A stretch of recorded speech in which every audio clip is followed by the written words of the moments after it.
कुछ स्वादिष्ट है बनाना तो playrecipes.com पे जरूर है आना। बुद्धिचंद की सफलता। बुद्धिचंद नाम का एक आदमी था।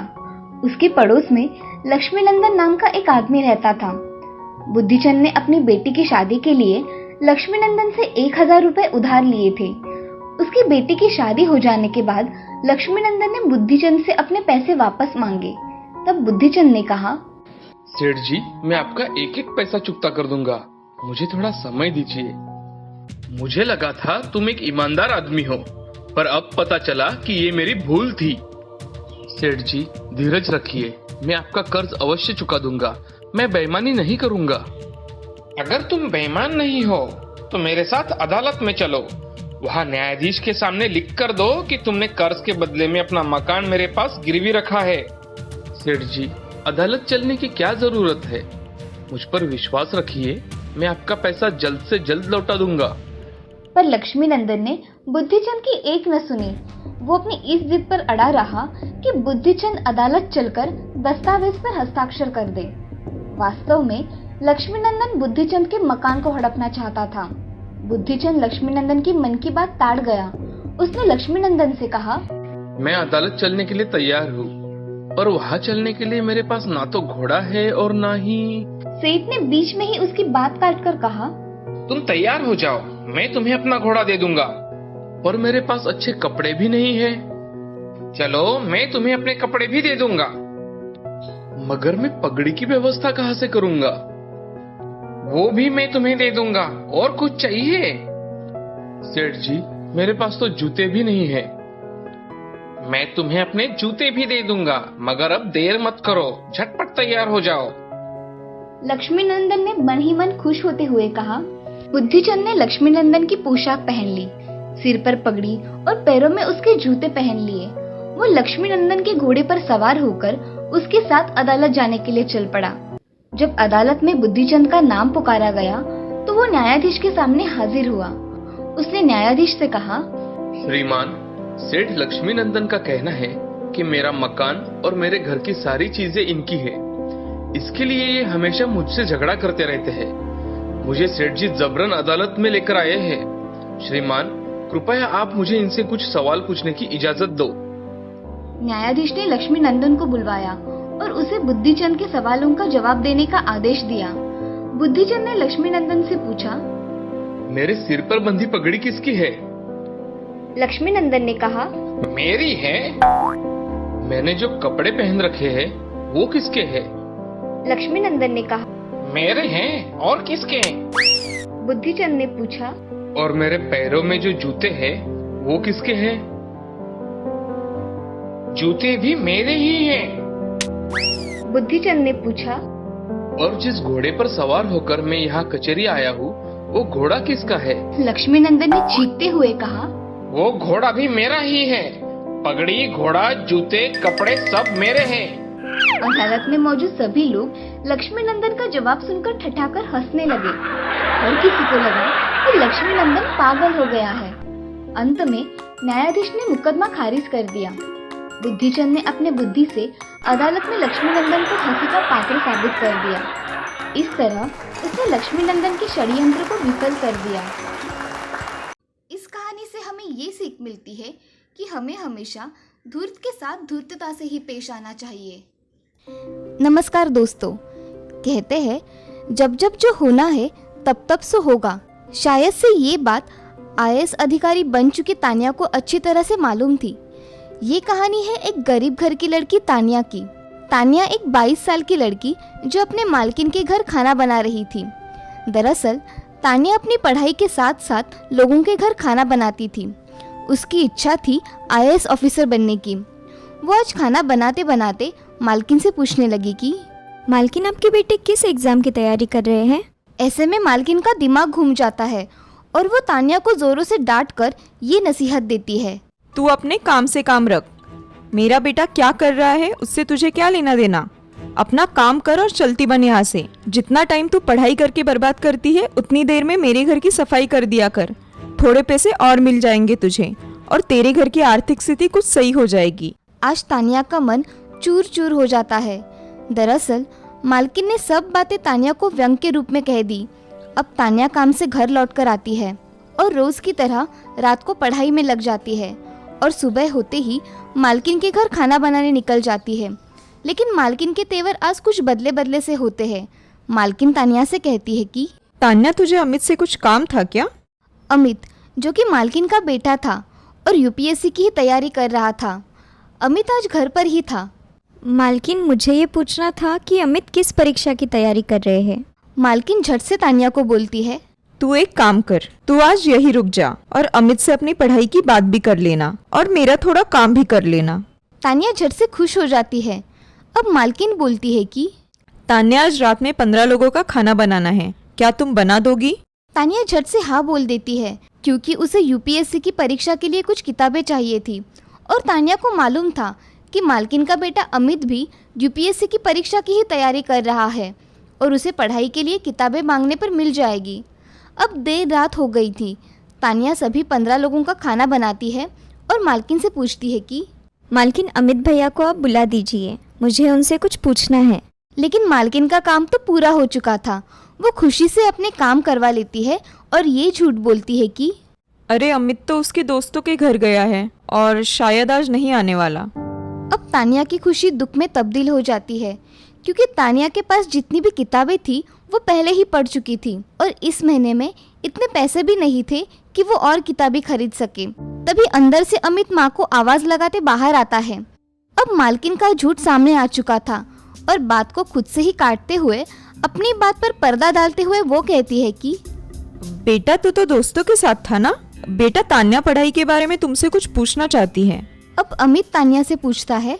अच्छा, पूछो, तुम्हें क्या पूछना है? तब तानिया अमित को बताती है कि वो भी यूपीएससी की तैयारी कर रही है लेकिन उसके पास इतने पैसे नहीं है कि वो कोचिंग ज्वाइन करे और किताबें खरीद सके और पूछती है कि आप बताएं मैं तैयारी कैसे करूं। इस पर अमित तानिया के औकात को समझाते हुए बोलता है कि अरे, तुम यूपीएससी की तैयारी में कहाँ फंस गई? ये बहुत बड़ा एग्जाम होता है, पता है तुझे? बड़े बड़े कॉलेज में पढ़ने वाले से कंपटीशन होता है। तू नहीं कर पाएगी। क्यों अपनी मजदूरी के पैसे किताबें और कोचिंग में बर्बाद कर रही है? ऐसा कहकर अमित अंदर चला जाता है और मालकिन भी तानिया को ये कहकर घर जाने बोलती है कि देख तान्या, घर में पहले से ही इतने लोग आए हुए हैं और अब सोने के लिए जगह भी नहीं बची। तू एक काम कर, तू अपने घर ही चली जा। अब रात के 11:30 बज रहे थे। एक अकेली लड़की जो थक हार कर इतने काम करके घर आ जाती है और बहुत रोती है क्योंकि अमित ने तानिया को उसकी औकात जो बतला दी थी। अब तानिया इतनी थक चुकी थी कि उसका शरीर जवाब दे रहा था, लेकिन तानिया ने उसी रात ये प्रण किया कि वो अमित के किए हुए अपमान का बदला जरूर लेकर रहेगी और ये दिखा देगी कि एक गरीब और छोटे कॉलेज से पढ़ी लड़की भी आईएएस बन सकती है।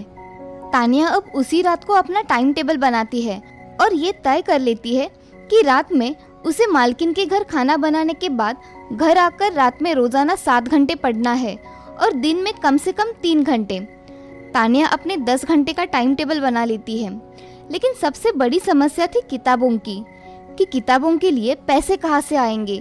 तब तानिया ने ठान लिया कि वो फिर से एक बार मालकिन के बेटे से किताब मांगेगी, क्या पता वो दे ही दे, और ये सोचते हुए सो जाती है। सुबह तानिया अपनी 3 घंटे की पढ़ाई खत्म कर मालकिन के घर पहुंच जाती है। घर पर अमित बाबू सो रहे नजर आते हैं।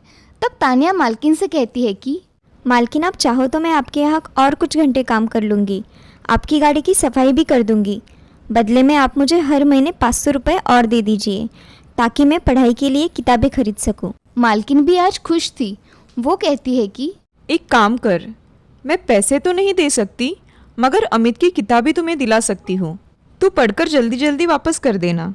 अब तानिया की खुशी का ठिकाना नहीं था। माँ के कहने पर अमित तानिया को किताबें पढ़ने के लिए देने लगा और अब से तानिया अपनी पढ़ाई की गति दुगनी कर देती है। जो किताबें अमित के अलमारी में पड़ी धूल की बेड़ चढ़ रही थी, उनका अब उपयोग होने लगा था।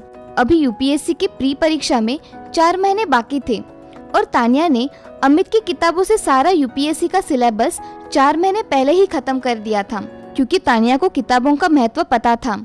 इधर अमित यूपीएससी से हटकर अपनी अलग ही दुनिया में मस्त था, लेकिन माँ को दिखाने के लिए वो तानिया को दी हुई किताबें 2 से 3 दिनों में मांगने लगता था।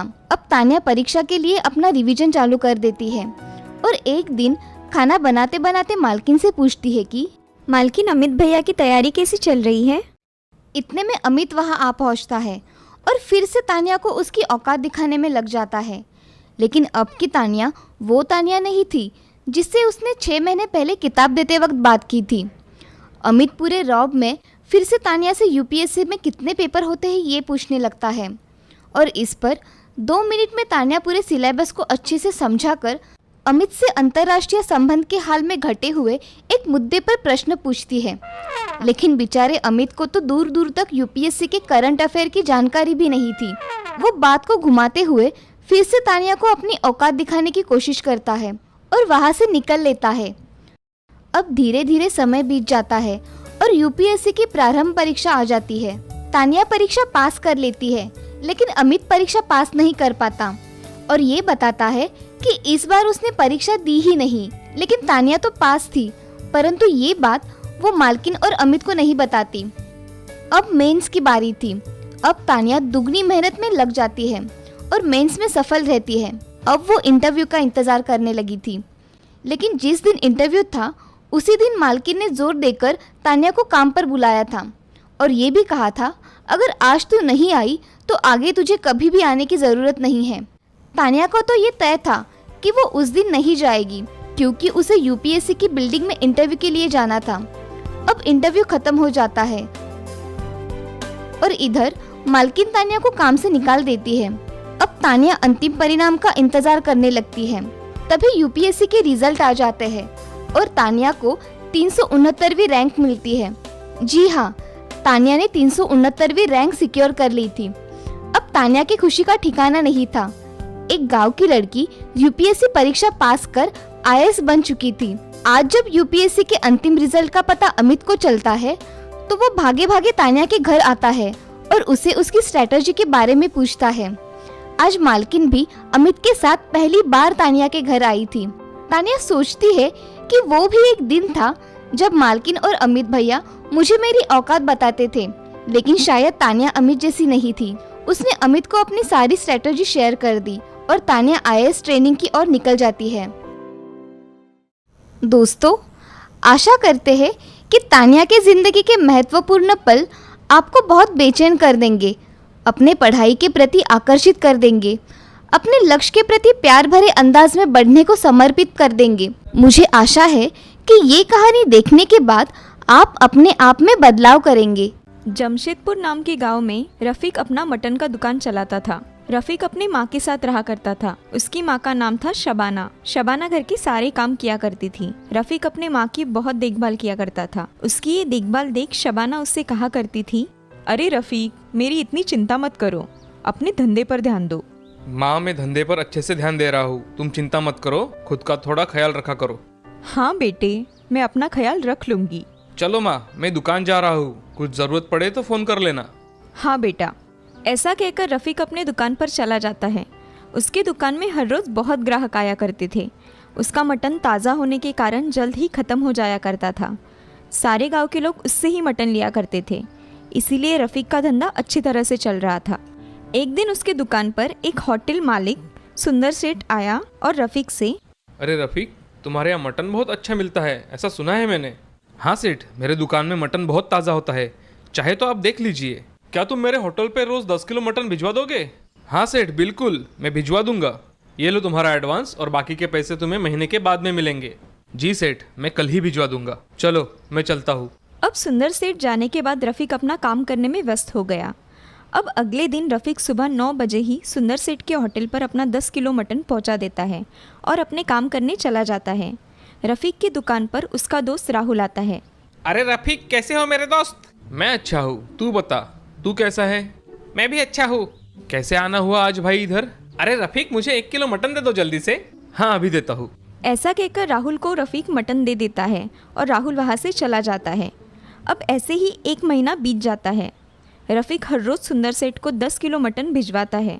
अब रफीक अपने पैसे लेने के लिए वहाँ जाता है। तभी, सुंदर सेठ, मेरा महीना पूरा हुआ है, मुझे पैसे चाहिए थे, मुझे ज़रूरत थी। हाँ, ये लो तुम्हारे पैसे।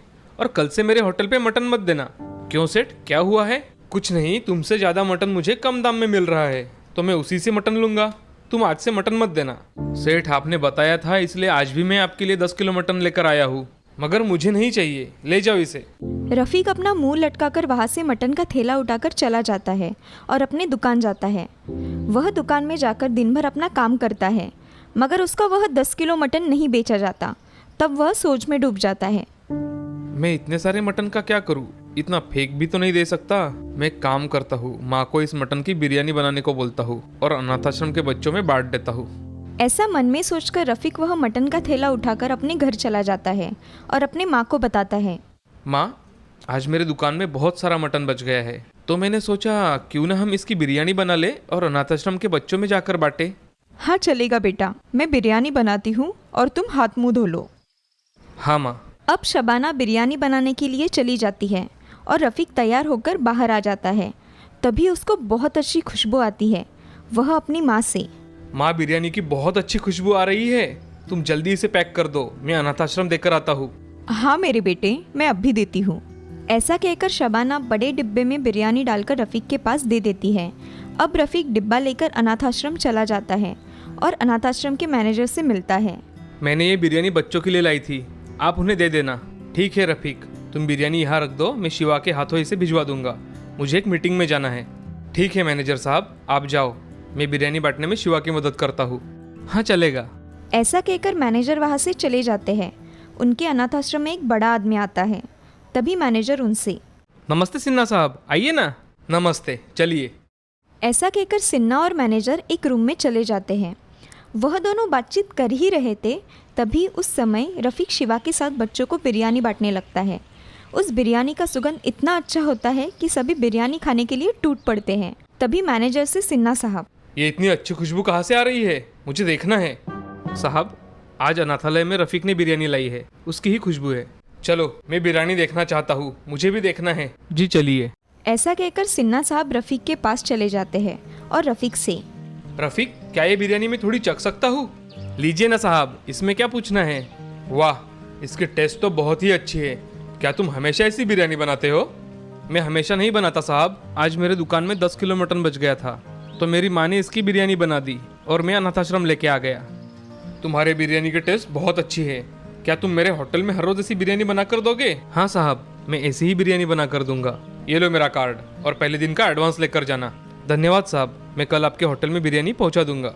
ऐसा कहकर रफ़ीक अपने घर चला जाता है। तभी रफ़ीक अपनी माँ से, माँ, आज मुझे बहुत अच्छा काम मिला है, तुम सोच भी नहीं सकती मैं कितना खुश हूँ। क्या हुआ है बेटा, बताओगे जरा? माँ, एक बड़े होटल के मालिक ने मुझे तुम्हारे हाथ की बिरयानी की ऑर्डर दी है और हर रोज उसे ये बिरयानी उसके होटल में चाहिए। मेरे लिए और एक मौका आया है माँ आगे बढ़ने का। हाँ बेटे, मुझसे जो मदद बन पड़ेगी वो मैं करने के लिए तैयार हूँ। माँ, इसमें मुझे तुम्हारी बहुत मदद लगेगी। मैं सीख लूंगा, मगर तुम्हें मुझे सिखाना होगा। हाँ मेरे बच्चे, मैं तुम्हें सिखाऊंगी और बनाकर भी दूंगी। ऐसा कहकर शबाना अपना काम करने चली जाती है। अब रफ़ीक अगले दिन बिरयानी होटल में पहुंचा देता है। तभी होटल का मालिक उसे खुद एडवांस देकर उससे हर रोज बिरयानी देने के लिए उसे बोलता है। अब ऐसे ही बहुत दिन बीत जाते हैं। रफ़ीक अपना दुकान संभालकर बिरयानी पहुंचाता है। अब रफ़ीक कुछ दिनों में खुद की मेहनत से एक होटल खोल देता है और उसे अच्छी तरह से चलाता है। अब रफ़ीक एक बड़ा आदमी बन गया है। उसको अब लोग उसके मटन की दुकान से नहीं बल्कि बिरयानी वाला रफ़ीक के नाम से जाना करते थे। उसके हाथ की बिरयानी इतनी अच्छी थी कि लोग उसके ही हाथ की बिरयानी खाते थे। ये सब उसके एक नेक विचार से शुरू हुआ था, इसीलिए उसे इसमें सफलता मिली।